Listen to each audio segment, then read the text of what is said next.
How you doing, Sarah? This is Brandon, and thank you for taking the time to ask me. I'm sorry, I was like, you answered my question. To ask me such a fantastic question. This is a great question right here. Let me tell you, I can talk about this for a long time. I can talk about this all day. These two questions that you asked.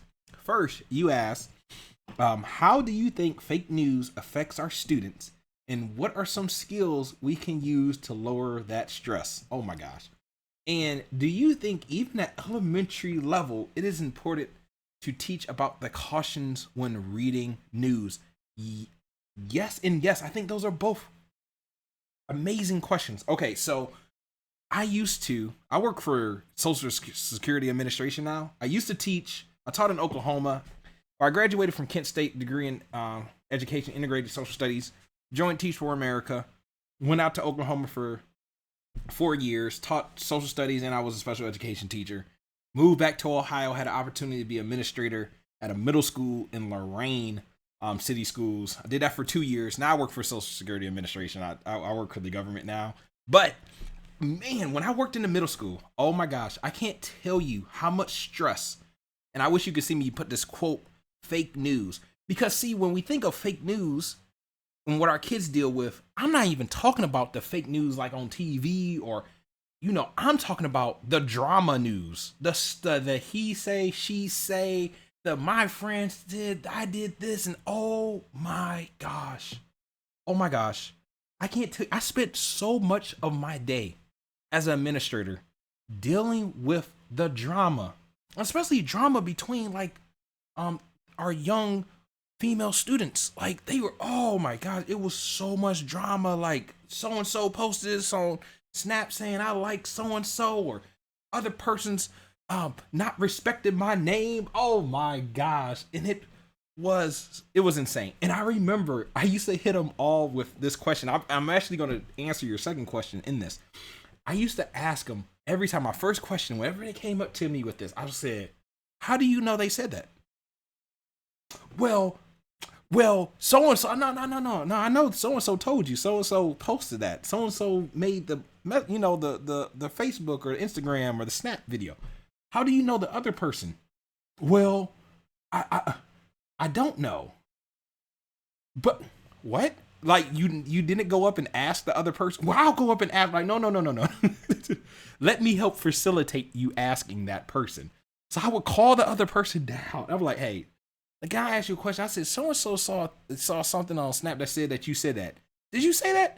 And every single time I did that, the answer was always, no, I didn't. I never said that. Why would I say that? And I would look at the person. I say, okay, well, she said she didn't say it. Now what? Where we go from there? What's the next step? It was crazy. It was like a skill. Like they never thought to ask that question, like, how do I know that person actually said it? I know my so-called friend told me they said it. I know so-and-so came up and told me they said that news or that story, but how do I know? So I think that skill needs to be taught at elementary level of how to handle when you hear, when students hear fake news drama. And I actually went and looked. So I taught, my license was pre-K to 12th SPED, but my social studies was 6th to 12th. So I mostly work with middle school and high school students. I did spend a little time. I did teach 5th, 6th grade though, special education classes. But anyway, I went and looked up Ohio standards for grade level for kindergarten. It's 34 pages. I actually have a daughter who starts kindergarten this fall. So I was like, man, let me go look up kindergarten because I'm actually going to be looking at this stuff to make sure she's learning what she needs to learn. And the first thing I saw was computer science. Man, world has changed. Like up there, what? Already learning computer science. But anyway, I scrolled down here to page 5 and I saw English language arts. And we got some standards. Again, these are kindergarten standards, but let's just look at these first few standards. And I actually posted this in a response earlier to another person's question because they asked a similar question about can young people learn this skill, elementary age. So let's look at RLK1 with prompting and support Ask and answer questions about key details in a text. With prompting and support, retell familiar stories, including key details. Okay? RLK4, ask and answer questions about unknown words and text. Okay? Let's go to RLK6. With prompting and support, name the author and the illustrator of a story and define the role of each in telling the story. Look, kids in kindergarten are supposed to be learning skills that are needed to analyze information, analyze quote unquote fake news, analyze misinformation. Like, we are supposed to be teaching these kids at a very young age. Look at this. What's this? RIK1 with prompting and support, ask and answer questions about key details. Okay, we already talked about that. But as you can see, we're supposed to be teaching kids at a young age to spot key details, to ask those questions, to do that. So the answer is yes. Kids in kindergarten can start learning the skills that are needed to spot quote unquote fake news, to analyze information. And this is why it's so important to have standards-based teaching and making sure that you teach the standards, because if you are covering these standards in kindergarten, you're already laying the foundation. So what are some skills that can help kids with stress? So one thing I really did with kids is this whole idea. We did a lot of restorative practices in my school, and just getting kids to talk and like giving kids an opportunity to vent or talk to the person they're having issues with and work through their problems. And I think that's one way that you can handle some of those negative effects, is getting people to talk to each other. Because if I just let the fake news spread or the fake news just fester, then it gets legs on its own and just spreads. But if you sit and you invite people down to the conversation, it helps relieve that stress, because look, this person said they didn't say it. This person didn't even post it to their account.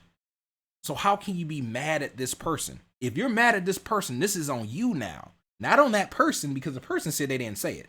Person didn't even post it. So that kind of helps the kids be less stressed out. And one thing I noticed with the students, especially young ladies, is that they would come, if there was any kind of drama, they would come and say, Mr. Proctor, we need to have one of those restorative circles. I need to talk to so-and-so. I just want to make sure, can you call so-and-so? Can we do a restorative circle real fast? Because they knew we were going to get to the bottom of it, and that would help ease their stress. So hopefully, Sarah, I answered your questions. Thanks for asking these questions. Hopefully I wasn't talking too long, rambling too much. But yeah, so please, if you have any other follow-up questions or any other things you want to ask, definitely leave them in the comments on our discussion board, and I definitely make another video talk. I wish I could host like a Q&A session. I really wish we could have had like some Skype, not Skype or Zoom, whatever, video where we can all like talk to each other, because I said in another video, like, this is my last class. This is my last class of graduate school, and I'm done. Probably done for the rest of my life. So this is my last chance to interact with my peers as, students. So yeah. Anyway, if you have any questions, feel free to ask them. Thanks for listening. Peace.